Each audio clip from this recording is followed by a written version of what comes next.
कसरी थाहा पाउने भने एउटा प्याडको रगत सोच्न सक्ने क्षमता भनेको ठ्याक्कै लगभग 10 ml। एउटा प्याड पूर्ण रूपमा लपक्कै भिज्यो भने त्यसलाई 10 ml रगत बगेको भनेर हामीले बुझ्नुपर्छ। अब तपाईँले कसरी बुझ्नु पर्यो भने यदि तपाईँले एक दिनमा एउटै प्याड फेर्नुहुन्छ भने तपाईँको रगत 10 ml जति बगेको छ, तपाईँ आत्तिनु पर्दैन। यो रगत बगेको भनेको ठिकै।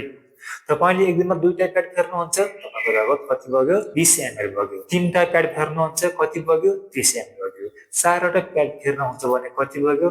40 ml रगत बग्यो। एक दिनमा 1 देखि 4 वटासम्म प्याड फेरिन्छ भने त्यसलाई हामीले लगभग सामान्य मानिन्छ।